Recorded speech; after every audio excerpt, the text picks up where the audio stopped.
नमस्कार साथियों, आज का हमारा टॉपिक रहेगा सामाजिक मूल्य एवं सामाजिक प्रतिमान, सामाजिक मानदंड। तो इस क्लास में हम सामाजिक मूल्य और प्रतिमान के अर्थ, परिभाषाएं, विशेषताएं, प्रकार, विभिन्न प्रकार के जो सामाजिक प्रतिमान हैं उनके बीच अंतर और मूल्यों का संस्करण पे चर्चा करने वाले हैं। तो पहले बात कर लेते हैं सामाजिक प्रतिमान, जिसे कि सामाजिक मानदंड भी कहते हैं, सोशल नॉर्म्स पे चर्चा कर लेते हैं। सामाजिक प्रक्रिया के दौरान हमने देखा था, और जो समिति या संस्था वाला टॉपिक था उसमें भी हमने देखा था कि सामाजिक प्रतिमान का जिक्र है वो बार बार आ रहा था, और सब में एक बात जरूर आ रही थी कि मनुष्य को अपनी आवश्यकताओं को पूरा करने के लिए, क्योंकि मनुष्य अंतःक्रिया करता है, किस लिए करता है? अपनी आवश्यकताओं को पूरा करने के लिए।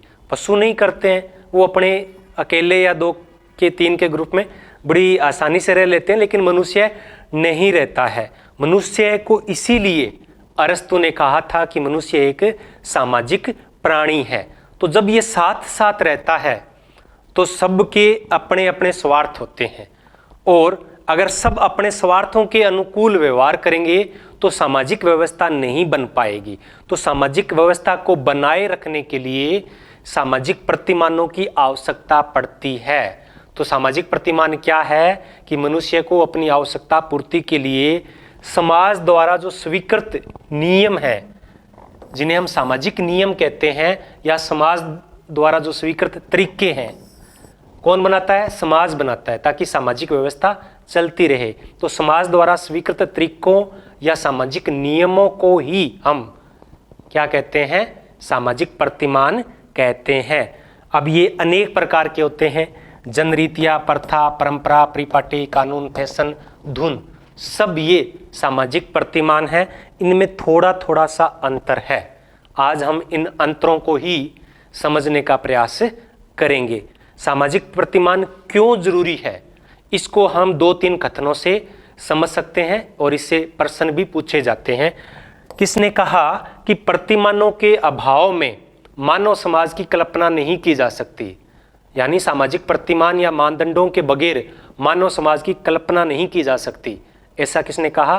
किंग्सले डेविस ने कहा। इसी प्रकार से बीरस्टीड ने क्या कहा कि बिना प्रतिमानों के कोई भी समाज या सामाजिक व्यवस्था रह नहीं पाएगी। तो यानी सामाजिक प्रतिमान समाज के लिए सबसे ज़्यादा जरूरी है।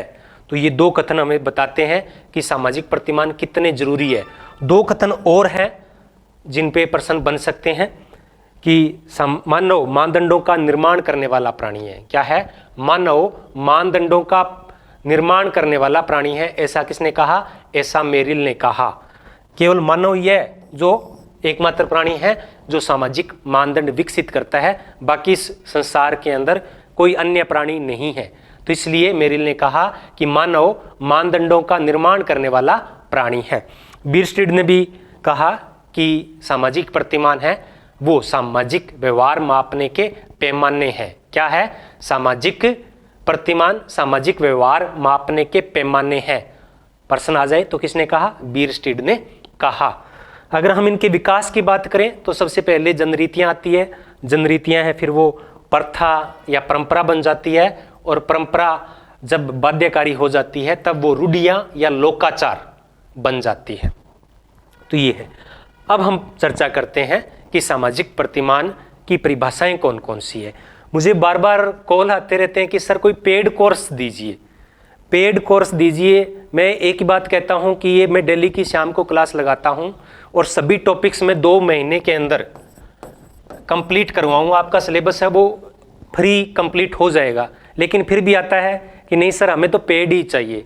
पता नहीं क्यों पेड चाहिए। यही क्लास अगर मैं पेड के रूप में दूं और आपसे 5-6 हज़ार रुपये फीस लूं तो फिर आपको शायद संतुष्टि है वो ज़्यादा होगी, शायद फ्री की वैल्यू है वो बहुत कम होती है।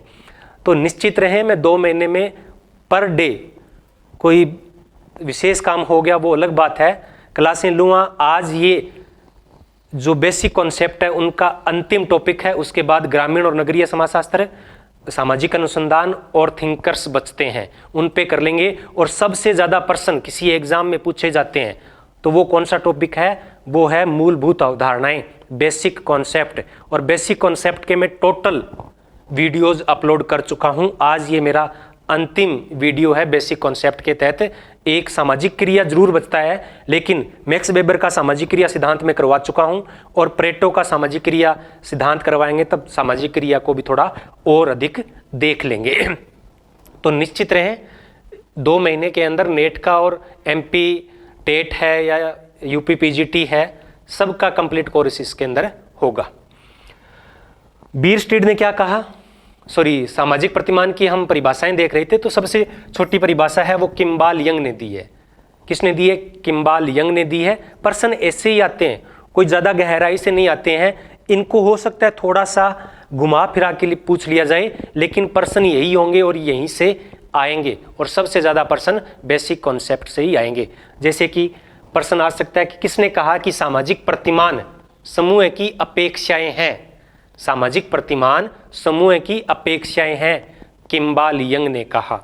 बीयरस्टेड ने क्या कहा? सामाजिक प्रतिमान एक प्रमाणित कार्य प्रणाली का रूप है। प्रमाणित कार्य प्रणाली का रूप है, यह कार्य संपन्न करने का तरीका है। यह कार्य संपन्न करने का तरीका है जो समाज द्वारा स्वीकृत है। अब प्रश्न कैसे आएगा? मैंने क्या कहा? जो हमारे समाज में स्वीकृत है, और हो सकता है पेपर में पूछ लिया जाए जो समाज द्वारा स्वीकृत है। बस इतना सही अंतर आता है। वुड्स ने क्या कहा? सामाजिक प्रतिमान वे हैं जो मानव व्यवहार को नियंत्रित करते हैं। क्या है? मानव व्यवहार को नियंत्रित करते हैं, या नियंत्रित करना है वो किसने प्रयोग किया है? वो वुड्स ने किया है। व्यवस्था में सहयोग देते हैं तथा किसी विशेष स्थिति में व्यवहार की भविष्यवाणी करते हैं। तो ये वुड्स की परिभाषा है। भविष्यवाणी और नियंत्रण की बात कर रहे हैं, बाकी नहीं कर रहे हैं। लैंडिस ने क्या कहा कि प्रतिमान एक विशिष्ट परिस्थिति में एक व्यक्ति द्वारा किस प्रकार का व्यवहार मान्य या अपेक्षित है को प्रकट करते हैं। ये परिभाषा किनकी है? लैंडिस की परिभाषा ये है। हाँ, परिभाषाएं मैंने यहाँ 4 रखी है। अगर ज़्यादा परिभाषाएं हम एक साथ याद करेंगे तो फिर परिभाषाएं याद नहीं होगी, हो सकता है आपको 1-2 कहीं से और मिल जाए। तो ये 4 परिभाषाएं हैं जो विभिन्न परीक्षाओं में पूछी जा चुकी है, वही हमने यहाँ पे की है। प्रश्न है वो सामाजिक प्रतिमान से जो प्रश्न है वो परिभाषाओं से कम पूछे जाएंगे, वो कथनों से या फिर इनके बीच का जो अंतर है इनसे ज़्यादा पूछे जाएंगे। अगर हम इनके विशेषताओं की बात करें कि सामाजिक प्रतिमान की विशेषताएं कौन कौन सी है, तो एक तो ये सामाजिक नियम है। क्या है? सामाजिक नियम है, सामाजिक तौर तरीके हैं जिनकी पालन की अपेक्षा व्यक्ति से की जाती है। तो जैसे हम किस प्रकार से कपड़े पहनते हैं, कैसे कपड़े पहनते हैं, कैसे खाना खाते हैं, किस प्रकार से दूसरे के साथ व्यवहार करते हैं, तो ये सब नियम बने होते हैं। कोई बड़ा आता है तो उसके सामने सम्मान प्रकट करना है, तो ये सब प्रतिमान है। ये सार्वभौमिक होते हैं, यानी प्रतिमान है वो सभी समाजों में पाए जाते हैं। प्रतिमानों में अंतर हो सकता है, लेकिन प्रतिमान के बगैर कोई समाज है वो नहीं होता। बगैर प्रतिमानों के समाज की कल्पना नहीं की जा सकती। ये हम पढ़ चुके हैं, डेविस ने ऐसा कहा है।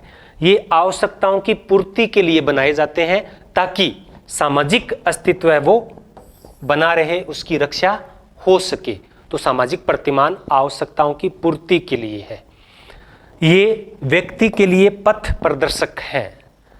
ये क्या होते हैं? समय और स्थिति सापेक्ष होते हैं। भी किस समय में किस प्रकार का व्यवहार करना है, किस स्थिति में किस प्रकार का व्यवहार करना है। तो जैसे ही हम कहीं जाते हैं तो ये हमारे लिए पथ प्रदर्शक का कार्य करते हैं। बड़ों के साथ किस प्रकार से व्यवहार करना है, छोटों के साथ किस प्रकार से करना है, तो ये सब सामाजिक प्रतिमान है। ये नियंत्रण के साधन हैं। ये लिखित भी हो सकते हैं और ये अलिखित भी हो सकते हैं। इनको हम अलिखित रूप से देखते हैं तो ये नैतिक कर्तव्य बनते हैं, जैसे कि ईमानदारी से पेश आना चाहिए, दूसरे को बड़ा आदर और सम्मान देना चाहिए। तो ये सब क्या है? नियंत्रण के साधन हैं। लिखित भी होते हैं। कानून एक लिखित सामाजिक प्रतिमान है, बाकी सब अलिखित है। कानून को छोड़कर सारे क्या है? अलिखित है। इसमें समूह कल्याण की भावना होती है। तो जितने भी सामाजिक प्रतिमान है उनमें एक बात कॉमन होती है, समूह कल्याण की भावना। और इनका विकास है वो क्या होता है, धीरे धीरे होता है। यानी ये कौन सा सिद्धांत लागू होता है, उद्विकासीय सिद्धांत लागू होता है। उद्विकासीय सिद्धांत लागू होता है। हाँ, फैशन और धुन के अंदर कौन सा सिद्धांत लागू होता है, चक्रीय सिद्धांत लागू होता है। बाकी सब प्रतिमान है वो किस प्रकार के उद्विकासीय रूप से विकसित होते हैं, और फैशन है वो किस प्रकार से होता है, वो चक्रीय रूप से आता है। जैसे कि पहले खुले जो पैंट थी उनका प्रचलन था, बेल बॉटम जिसको कहते थे। प्राचीन समय में हम जो 1980 के दशक की फिल्में हैं उनको देखते हैं, फिर धीरे धीरे पतली होती गई पैंटें, फिर दोबारा पैंट है वो वापस उसी पैटर्न में आ गई है। यानी चक्कर है वो चलता रहता है। पहले महिलाएं हैं वो घाघरा पहनती थी, बीच में कुछ और आ गया, अब दोबारा घाघरे का चलन आ गया। तो फैशन है वो एक क्या है, चक्रीय प्रतिमान के रूप में आता है। बाकी उद्विकासीय रूप से विकसित होते हैं। ये अतार्किक होते हैं, समय और सापेक्ष होते हैं, इसलिए अतार्किक होते हैं। जैसे कि पर्दा प्रथा है, सती प्रथा है। अब इसके पीछे आप कौन सा तर्क लगाओगे, लेकिन भारतीयों ने तो लगा रखा था। अगर हम इसको पश्चिम समाज की तरफ से देखेंगे तो ये बिल्कुल ही एक अलग प्रकार की प्रथा नजर आएगी, तो उनके लिए अतार्किक है। तो वैसे तर्क का सहारा इसमें हम नहीं ले सकते। अब देखते हैं कि प्रमुख वर्गीकरण कौन कौन से हैं, इन प्रतिमानों को कितने भागों में विभाजित हम कर सकते हैं। तो अलग अलग सामाजिक विचारकों ने इन सामाजिक प्रतिमानों को अलग अलग प्रकार से विभाजित किया है। जैसे कि बीयरस्टीड ने, ये सबसे महत्वपूर्ण वर्गीकरण है। बीयरस्टीड ने सामाजिक प्रतिमानों को 3 श्रेणियों में विभाजित किया। कितने श्रेणियों में विभाजित किया है, 3 में। कौन कौन से हैं 3? नंबर 1 जनरीतियां, रूढ़ियां और कानून। बीयरस्टीड ने सभी प्रकार के प्रतिमानों को 3 श्रेणियों में विभाजित किया। या तो वो जनरीति की श्रेणी में आएंगी, या फिर वो रूढ़ि होगी, या फिर वो कानून होंगे। इनके अलावा बीयरस्टीड ने 2 प्रकार के प्रतिमान और बताए थे। एक सामुदायिक प्रतिमान, सामुदायिक प्रतिमान जो समुदाय से संबंधित होता है, जो समुदाय के बीच में होता है। और एक होता है संघात्मक। संघ का अर्थ क्या है, संगठन। किसी संगठन के अंदर प्रतिमान होते हैं। जैसे कि शिक्षक से उम्मीद की जाती है वो कक्षा में किस प्रकार से बच्चों के सामने पेश आएगा, तो इसको हम संघात्मक या संगठात्मक या सहकारी प्रतिमान कहते हैं। तो ये व्यक्ति टू व्यक्ति या समुदाय के अंदर विकसित होते हैं, और ये किसी संगठन के अंदर विकसित होते हैं। तो ये महत्वपूर्ण है, ये भी महत्वपूर्ण है, लेकिन इससे कम है। किंग्सले डेविस ने भी कई प्रकार बताए हैं। इन्होंने कोई संख्या तो नहीं बताई, तो लेकिन यहाँ हम देखते हैं कुल 11 प्रकार के सामाजिक प्रतिमान है वो किंग्सले डेविस ने बताए हैं। तो इसने समस्त प्रकार के सामाजिक प्रतिमानों को शामिल कर लिया है। जनरीतियां, रूढ़ियां, कानून, जो कि 3 पहले बताए जा चुके हैं। इसके अलावा फिर इनसे क्या बन जाता है, संस्था, प्रथा, नैतिकता, धर्म, परिपाटी, शिष्टाचार, फैशन, धुन। ये सब किसने वर्गीकरण किया, किंग्सले डेविस ने इस सबको वर्गीकृत किया है। इनके अलावा कुछ और है जो किसी विचारक ने तो नहीं दिए हैं, लेकिन फिर भी हम उनका वर्गीकरण कर सकते हैं। हम सामाजिक प्रतिमानों को औपचारिक और अनौपचारिक के रूप में विभाजित कर सकते हैं। तो औपचारिक कौन से हैं, कानून है वो क्या है, औपचारिक है, यानी जो लिखित रूप में होते हैं। और अनौपचारिक जो लिखित रूप में नहीं होते हैं, जनरीतियां हैं, रूढ़ियां हैं। इसी प्रकार से हम सकारात्मक और नकारात्मक, सकारात्मक रूप से हम कहते हैं कि ऐसा करना चाहिए, ईमानदारी सत्यता से पेश आना चाहिए, ये क्या सकारात्मक है। ऐसा नहीं करना चाहिए, झूठ नहीं बोलना चाहिए, किसी को गाली गलौज नहीं करना चाहिए, किसी का बुरा नहीं करना चाहिए, ये नकारात्मक है। इसी प्रकार से निर्देशात्मक भी यही है जो सकारात्मक है, ऐसा करना चाहिए। और कुछ होते हैं निषेधात्मक, ऐसा नहीं करना चाहिए।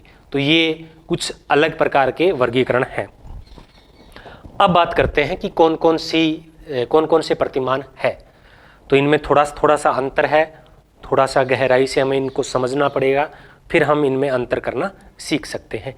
जनरीतियाँ, फोकवेज, जनरीतियाँ यानी लोक रीतियाँ, इनको क्या बोलते हैं, लोक रीतियाँ भी बोल सकते हैं। लोगों की रीतियाँ, जनता की रीतियाँ, अंग्रेजी में इसको कहते हैं फोक। फोक यानी सामान्य जनता, कहते हैं ना फोक डांस, लोकल डांस।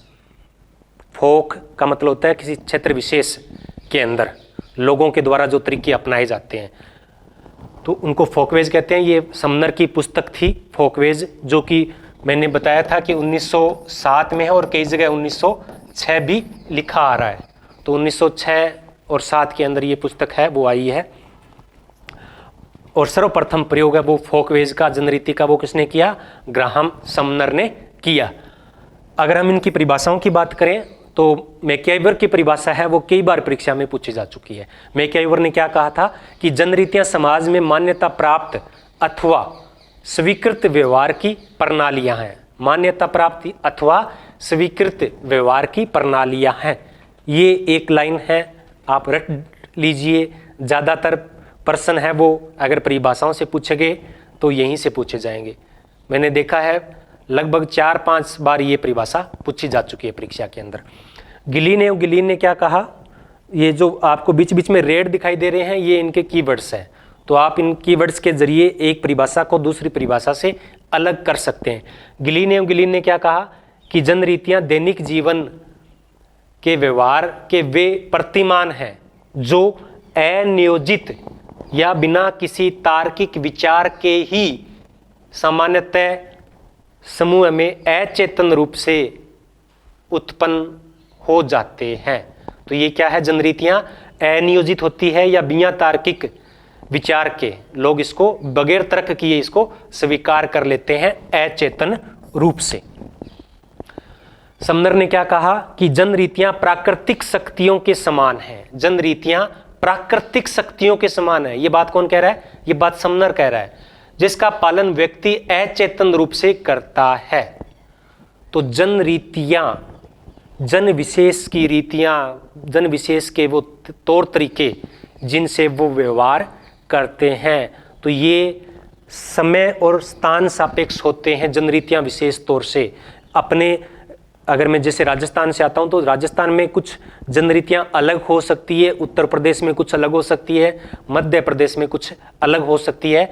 जैसे कि हम कोई धार्मिक या सांस्कृतिक प्रोग्राम होता है तो उसमें हम इन जनरीतियों को बहुत आसानी से देख सकते हैं। अगर हम इनकी विशेषताओं की बात करें तो ये अपेक्षाकृत अस्थायी होती है। जैसे कि खाना किस प्रकार से खाना चाहिए, ब्याह शादी में हम देखते हैं कि पहले पालथी मार के जमीन पे बैठ के खाना खाते थे। ये क्या था? प्रचलन में था, ये एक जनरीति है। लेकिन अब क्या करते हैं, जब भी कोई विवाह शादी होता है तो उसमें क्या करते हैं, उसमें खड़े होकर जूते पहने पहने भोजन किया जाता है। तो यानी क्या है, ये बदल गई। ये क्या होती है? अस्थायी प्रवृत्तियां होती है, आदतें होती है। आदत थी भी पहले बैठ के खाने की आदत थी, अब खड़े होने के खाने की आदत हो गई। तो ये क्या होती है? अस्थायी होती है, इसलिए बदलती रहती है। ये अनियोजित होती है, यानी पहले से ही ऐसा कोई तरीका विकसित नहीं किया जाता है कि हाँ ऐसा ही होगा। जैसे जैसे आवश्यकताएं बदलती रहती है वैसे वैसे ये जनरीतियां भी बदलती रहती है। पहले सबके पास टाइम था, अब टाइम कम आ गया तो कब कौन जूते खोलेगा, कौन बैठेगा, इतने में तो खाना खा के चले जाएंगे। तो ये अनियोजित होती है, अपने आप विकसित होती है, असंगठित होती है और इनकी अवहेलना करने पे केवल सामाजिक आलोचना की जाती है। केवल सामाजिक आलोचना की जाती है, कानूनी कोई दंड नहीं दिया जाता है या समाज के द्वारा भी कोई गंभीर दंड नहीं दिया जाता है, हल्की सी आलोचना की जाती है। कोई अलग तरीके के कपड़े पहन लेता है, कोई अलग तरीके से खाना खाता है, अलग तरीके से व्यवहार करता है तो लोग टोक देते हैं कि ये क्या किया तूने। तो इस प्रकार से एक हल्की फुल्की आलोचना जनरीतियों की जाती है। और ये जनरीतियां किस में बदल जाती है? रूढ़ियों में बदल जाती है, लोकाचार में बदल जाती है, मूरस में बदल जाती है। तब ये क्या होती है? बाध्यकारी हो जाती है। जनरीतियों की अवहेलना की जा सकती है। तो क्या है, अगर हम एक अर्थ में कहें कि जनरीतियां और लोकाचार किस प्रकार से अलग है, तो जनरीतियां अपेक्षित व्यवहार है, अपेक्षा की जाती है, इस प्रकार का व्यवहार किया जाता है, जबकि लोकाचार एक बाध्यकारी और आवश्यक व्यवहार है। ये बाध्यकारी है। जैसे हम ब्याह शादी में करते हैं तो कुछ चीजें ऐसी होती है कि जो हम छोड़ सकते हैं या बदल सकते हैं, लेकिन कुछ चीजें हैं जिनको हम नहीं बदल सकते। जैसे कि हिंदू विवाह में 7 फेरे लेने हैं तो लेने ही है। वो क्या है? वो एक रूढ़ि बन चुकी है, वो एक लोकाचार बन चुका है, वो जनरीति नहीं रही है। जनरीतियां हैं, थोड़ा तरीका चेंज हो सकता है। मैकआइवर की परिभाषा से हम लोकाचार को अच्छी तरीके से समझ सकते हैं। जब जनरीतियां अपने साथ समूह कल्याण की भावना, तो समूह कल्याण तो देखो सभी में होता है, जनरीतियां भी समूह कल्याण के लिए होती है, लेकिन समूह कल्याण की भावना के साथ साथ उचित अनुचित सही गलत का विचार जोड़ लेती है कि क्या सही है क्या गलत है। इसका विचार जब जनरीतियों में जुड़ जाता है तब वो लोकाचार में बदल जाती है, वो रूढ़ियों में बदल जाती है, ये व्यक्ति के आचरण की नियंत्रक बन जाती है कि ऐसा नियंत्रण तो करना ही पड़ेगा। समनर ने क्या कहा कि लोकाचार से मेरा तात्पर्य लोकप्रिय रीतियां और परंपराओं से है जो समाज कल्याण में सहायक है और सामाजिक रूप से बाध्यकारी है। तो इसमें बाध्यकारी तत्व है वो बार बार आ रहा है, बाध्यकारी तत्व है बार बार आ रहा है कि इसमें लोकाचार के अंदर। बोगार्ट्स ने क्या कहा कि वे जनरीतियां जो एक समूह के सदस्यों द्वारा अपने समूह के कल्याण के लिए आवश्यक समझी जाती है, लोकाचार कहते हैं। यहां भी क्या आ रहा है, समूह के कल्याण की बात और बाध्यता।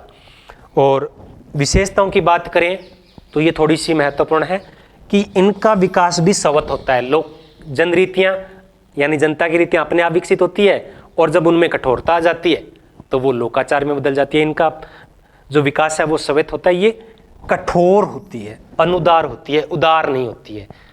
जनरीतियां क्या होती है, उदार होती है, लेकिन ये अनुदार और कठोर होती है। इसमें कहीं ना कहीं नैतिकता का अंश आता है। जब धर्म से चीजें जोड़ देते हैं या नैतिकता से इनको जोड़ दिया जाता है, ये समूह कल्याण की भावना इनमें होती है, ये सामाजिक नियंत्रण का कार्य करती है और इनमें तार्किकता का अभाव होता है, ये अतार्किक हो सकती है। तो यही है कि जनरीति एक अपेक्षित व्यवहार है और लोकाचार एक आवश्यक व्यवहार है।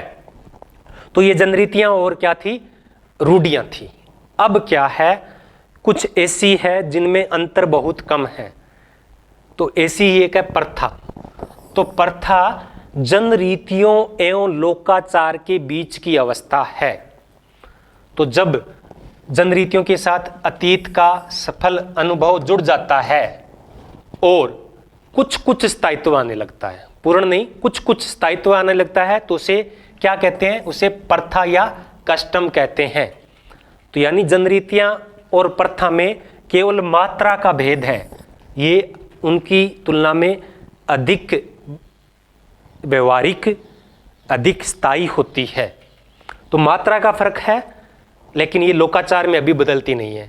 जनरीतियां होती है, धीरे धीरे जब लोग उनको स्वीकार करने लगते हैं तो वो प्रथा बन जाती है और फिर वो लोकाचार में बदल जाती है। बोगार्ट्स ने क्या कहा कि प्रथा समूह के द्वारा स्वीकृत नियंत्रण की विधियां हैं जो इतनी सुदृढ़ हो जाती है कि उन्हें बिना विचारे ही मान्यता दे दी जाती है, बिना विचार किए ही प्रथाओं को मान्यता दे दी जाती है। हम यानी जनरीतियों में तो हमें थोड़ा बहुत सोचना पड़ता है, क्योंकि जनरीतियों में हमें ऑप्शन भी रहते हैं। जैसे हम पहनावे की बात कर रहे हैं तो कैसा पहनावा हमें पहनना है, ये रीतियां हैं, तो हमारे पास 4-5 ऑप्शन रहते हैं कि हम अगर जेंट्स है तो वो पैंट शर्ट पहन सकता है, पायजामा कुर्ता पहन सकता है, धोती कुर्ता पहन सकता है या पैंट कोट पहन सकता है, उसके पास ऑप्शन है। लेकिन ये जनरीतियों के अनुकूल ही है। लेकिन जब इसमें धीरे धीरे स्थायित्व आने लगता है तो ये प्रथा में बदल जाती है। रोस ने क्या कहा, अब यहाँ महत्वपूर्ण है, रोस की परिभाषा 2 चीजों में अंतर करती है, क्योंकि जब हम प्रथा की बात करते हैं तो एक शब्द आता है परंपरा। प्रथा और परंपरा में कोई विशेष अंतर नहीं है।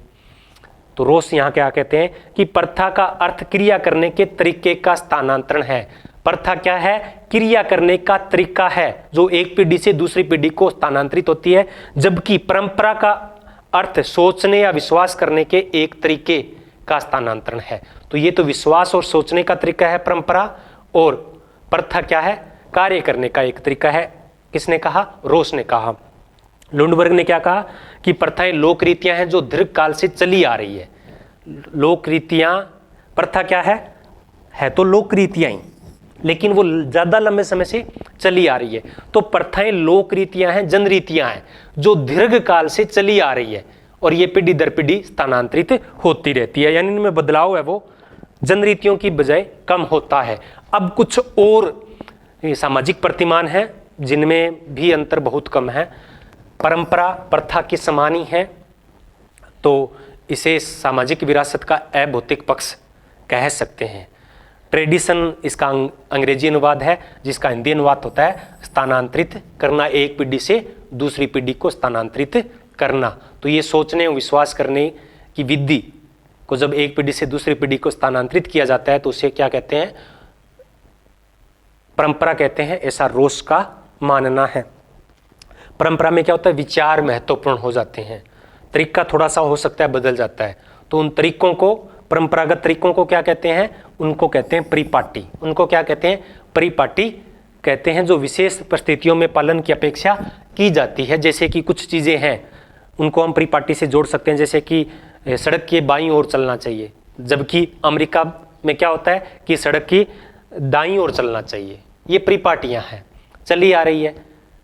इसी प्रकार से बजट से पहले एक बैग के अंदर पेश करके बजट को पेश किया जाता था। अभी बजट आने वाला है, हो सकता है ये प्रश्न है वो परीक्षा में पूछ लिया जाए, क्योंकि अब पेपर बनना शुरू होगा और बजट की है वो चर्चा चलिए आ रही है। तो बजट को एक पहले ब्लैक जो सूटकेस था उसमें रखते थे, तो ये एक परिपाटी थी। पिछले साल ये परिपाटी बदल दी। अपनी माननीय वित्त मंत्री जी ने, निर्मला जी ने क्या किया, उसको एक जो बही खाता रखते हैं ना, लाल कपड़ा, उसमें कर दिया। तो ये क्या है? परिपाटी बदल गई। इसी प्रकार से बजट जब बनना शुरू होता है तो हलवा बनता है, वो क्या है? एक परिपाटी है। और इसी प्रकार से एक शिष्टाचार भी क्या है? शिष्टाचार भी एक सामाजिक प्रतिमान है, जिसका ज़्यादातर अर्थ है वो क्या है? व्यवहार से लिया जाता है। उचित व्यवहार करना शिष्टाचार कहलाता है। जैसे अभिवादन कैसे करते हैं। अनुशास्ती, अनुशास्ती भी एक सामाजिक प्रतिमान है, जिसका अर्थ है दंड एवं पुरस्कार की व्यवस्था। दंड एवं पुरस्कार दोनों को ही अनुशास्ती कहते हैं। केवल अगर दंड की बात करेंगे तो अनुशास्ती नहीं है। तो सामाजिक नियंत्रण बनाए रखने के लिए कभी कभार दंड भी देना पड़ता है, और जो सही कार्य करते हैं उनको पुरस्कार भी देना पड़ता है। यानी दंड क्या है? नकारात्मक है, पुरस्कार क्या है? सकारात्मक है। तो ये क्या है? अनुशास्ती के अंतर्गत आते हैं। एक है फैशन एवं धुन। फैशन, तो फैशन भी एक सामाजिक प्रतिमान है। जैसे जैसे जनरीतियाँ भी कह सकते हैं हमें कि एक समान ही लोग हैं वो व्यवहार करना शुरू करते हैं। तो फैशन से तात्पर्य किसी प्रथागत विषय पर। प्रथागत विषय क्या है? खाना खाना, कपड़े पहनना, किसी के साथ व्यवहार करना। जैसे कि पहले क्या करते थे कि नमस्कार जी, अब क्या करते हैं? हेलो। तो ये क्या है? ये फैशन बन चुका है। आप पहले जैसे बोलते थे भाई, अब क्या बोलते हैं? ब्रो। तो ये क्या हो गया? एक फैशन हो गया है। तो किसी भी प्रथागत विषय पर जो व्यवस्थाएं हैं, उस विषय पर समाज जो स्वीकृत भिन्नता है, भिन्नता आ जाती है, तो उसको हम क्या कहते हैं? फैशन कहते हैं। ये मैक्यावर एवं पेज की परिभाषा है कि फैशन से हमारा तात्पर्य है किसी प्रथागत विषय पर समाज स्वीकृत भिन्नता के क्रम से है। भी जैसे जैसे भिन्नता आती रहती है तो उसको हम फैशन कहते रहते हैं, और ये अस्थायी होता है। ये अन्य सामाजिक प्रतिमानों की अपेक्षा अस्थायी होता है और जल्दी बदलता है। और विशेष तौर से पहनावे में फैशन है वो जल्दी आता है और चक्रीय सिद्धांत में आता है। और समूह की पसंद जो परिवर्तनशील है, तो ये क्या है? फैशन क्या है? समूह की पसंद है और परिवर्तनशील है। अब आता है धुन। धुन भी क्या है? एक फैशन है, लेकिन अधिक तीव्रता के साथ। धुन सवार होती है ना, कि इस पे धुन सवार हो गई है। जैसे ही कोई नया फैशन आता है तो तुरंत धुन सवार होती है, लोग तुरंत उसको एक्सेप्ट करते हैं। तो जितनी फैशन तो फिर भी तीव्रता से बदलता है, लेकिन धुन उससे भी ज़्यादा तीव्रता से बदलती है। तो धुन भी एक फैशन है, लेकिन अधिक तीव्र गति के साथ इसमें परिवर्तन है वो बहुत ज़्यादा तेज आते हैं। हो सकता है 4-5 दिन के अंदर वो धुन है वो समाप्त हो जाए, और फैशन है वो लगभग 1 साल तक है वो बना रह सकता है। अब है कानून। तो अब तक जितने हम सामाजिक प्रतिमानों की बात कर रहे थे वो सब क्या थे?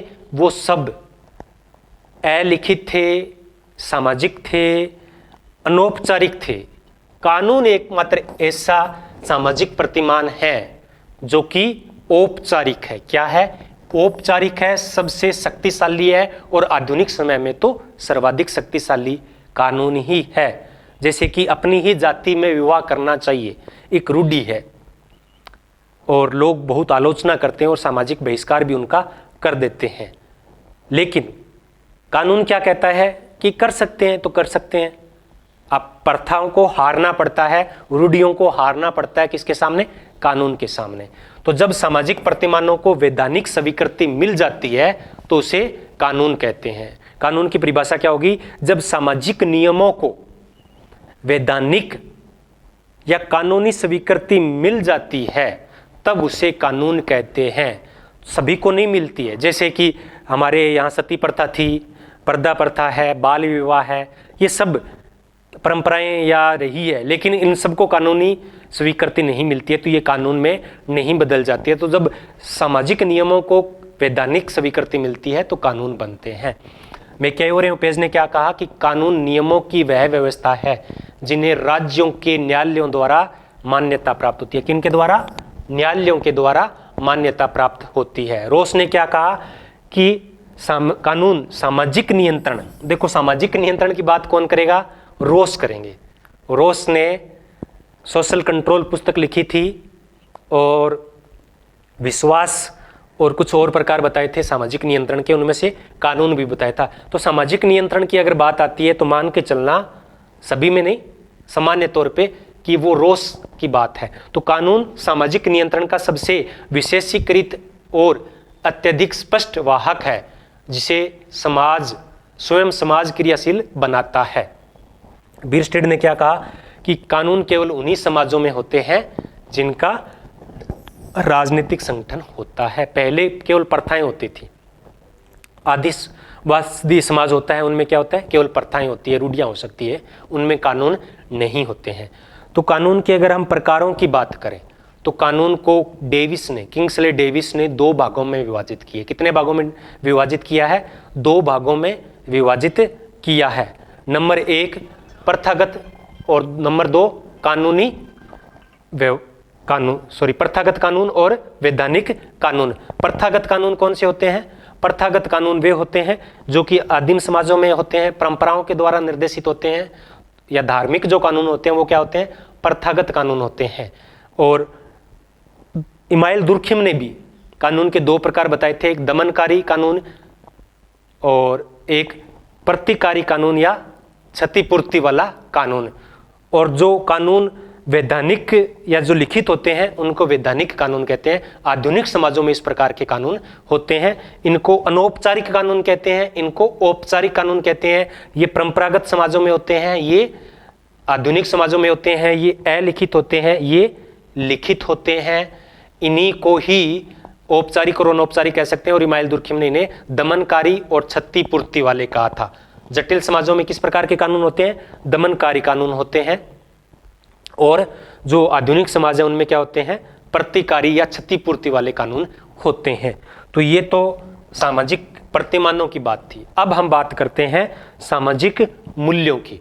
तो सामाजिक मूल्यों की अगर हम बात करें तो सामाजिक मूल्य थोड़े नैतिकता से जुड़े हुए हैं। ये उच्चतम दर्जे के प्रतिमान है। सामाजिक मूल्य क्या है? प्रतिमान ही है, लेकिन क्या है? उच्चतम सर्वोच्च दर्जे के प्रतिमान हैं। इनको हम सामाजिक मूल्य कहते हैं। ये किसने कहा था? ये जॉनसन ने कहा। किसने कहा? जॉनसन ने कहा। यानी जब मानदंड समाज के लिए आदर्श बन जाते हैं तो उन्हें हम सामाजिक मूल्य की श्रेणी में शामिल करते हैं। जैसे ईमानदारी है, देशभक्ति, सत्यता, मानवता, दया भाव, ये सब, दानशीलता, ये सब क्या है? सामाजिक मूल्यों के उदाहरण हैं। यानी नैतिकता जुड़ जाती है और ये समाज के लिए आदर्श बन जाती है तो ये सामाजिक मूल्य की श्रेणी में शामिल हो जाते हैं। सामाजिक मूल्यों की अगर हम बात करें तो एक नाम है वो प्रमुख रूप से आता है, राधा कमल मुखर्जी। मैंने राधा कमल मुखर्जी पे एक पूरा वीडियोज बनाया है, उसमें सामाजिक मूल्यों पे विस्तृत चर्चा है। यहाँ हम उतनी ज़्यादा विस्तृत चर्चा नहीं कर रहे हैं। तो इन्होंने अपनी पुस्तक the social structure of value 1949 के अंदर और द डायमेंशंस ऑफ वैल्यू 1964 के अंदर, ये 2 पुस्तक है। इन 2 पुस्तकों में इन्होंने सामाजिक मूल्यों का विस्तृत वर्णन किया है। मूल्यों की परिभाषा क्या है मुखर्जी की? मूल्य समाज द्वारा मान्यता प्राप्त इच्छाएं एवं लक्ष्य है जिनका आंतरिकरण सीखने की प्रक्रिया या सामाजिकरण की प्रक्रिया के माध्यम से होता है। ये प्राकृतिक अधिमान्यता, मानक या अभिलाषाएं बन जाती है और ये व्यक्ति को मानसिक संतुष्टि प्रदान करते हैं। ईमानदारी से जब हम काम करते हैं तब क्या होता है, हमें मानसिक संतुष्टि मिलती है और ये समाज को संगठित बनाए रखेंगे। अगर ये मूल्य ना हो ना समाज के अंदर, ईमानदारी, देशभक्ति, सत्यता, दानशीलता, मानवता, दया भाव, तो समाज संगठित नहीं रह पाएगा और ना ही व्यक्ति सही तरीके से जी पाएगा, क्योंकि वो हमेशा दुविधा के अंदर ही रहेगा। तो जिस समाज में सामाजिक मूल्य जितने ज़्यादा सुदृढ़ होते हैं वो उतना ही ज़्यादा सुखी होता है। आगे है सामाजिक मूल्यों का वर्गीकरण। तो सामाजिक मूल्यों को मुखर्जी ने दो भागों में विभाजित किया, साध्य मूल्य और साधन मूल्य। साध्य मूल्य जिन्हें हम प्राप्त करना चाहते हैं, जैसे कि हमें बड़ों का आदर करना चाहिए, तो ये क्या है, आदर करना एक साध्य मूल्य है। अब किन तरीकों से हम बड़ों का आदर करते हैं, हो सकता है जब हम कहीं सफर में जा रहे हैं तो अपनी सीट दे देंगे उनको, तो ये एक साधन हो गया। उनको नमस्कार करेंगे, उनके चरण स्पर्श करेंगे, तो ये सब क्या है, साधन है। किसको, उनको आदर देने के। तो साध्य मूल्य वे होते हैं जो सर्वोच्च होते हैं और उनको प्राप्त करने के लिए जिन मूल्यों का प्रयोग किया जाता है उन्हें साधन मूल्य कहते हैं। जैसे कि हम बात करें मोक्ष हिंदू धर्म का सर्वोच्च मूल्य है, इसे हम साध्य मूल्य कहते हैं और इसको प्राप्त करने के लिए 3 और पुरुषार्थ हैं, धर्म, अर्थ, काम। तो ये तीनों क्या हो जाएंगे, साधन मूल्य हो जाएंगे और मोक्ष साध्य मूल्य हो जाएगा। इन्होंने मूल्यों का संस्करण भी दिया है, मुखर्जी ने मूल्यों का संस्करण है वो प्रस्तुत किया है। तो 3 प्रकार के मूल्य उन्होंने बताए हैं। सबसे पहले जैविक मूल्य, रोटी कपड़ा या जो जैविक आवश्यकताएं होती है मकान की। फिर सामाजिक मूल्य है, व्यक्ति को मान सम्मान चाहिए। और सर्वोच्च जो मूल्य होता है, संस्करण में सबसे अधिक स्थान दिया है, वो क्या है, आध्यात्मिक मूल्य है। जो साध्य मूल्य है, मोक्ष है, ये सब क्या है, आध्यात्मिक मूल्य है। और मुखर्जी ने मूल्य और अपमूल्यों का भी वर्णन किया है। जो समाज के लिए अच्छे होते हैं वो मूल्य है और जब उनका उल्लंघन होता है तो वो क्या है, अपमूल्य की श्रेणी में आते हैं। ऐसा किसने कहा, ऐसा मुखर्जी ने कहा है। तो आज हमारा जो टॉपिक है बेसिक कॉन्सेप्ट का वो कंप्लीट होता है। कल से हम किसी और टॉपिक पे चर्चा करेंगे, ग्रामीण समाजशास्त्र या नगरीय समाजशास्त्र पे। अगर अभी तक आपने इस क्लास को लाइक नहीं किया है तो ज़रूर करना, अपने दोस्तों के साथ शेयर करना जो तैयारी कर रहे हैं। अगर आप पेड कोर्स देख के कहीं चलाना चाहते हैं तो ज़रूर चलाइए, साथ साथ में इसके तुलना भी करिए आप, ताकि आपको ज़्यादा से ज़्यादा सीखने को मिले। और अभी तक चैनल को सब्सक्राइब नहीं किया है तो ज़रूर कर दें, ताकि वीडियोज़ है वो आपके तक पहुँचते रहें। आपने इतने प्रेम से सुना, इसलिए आप सबको दिल की गहराई से धन्यवाद।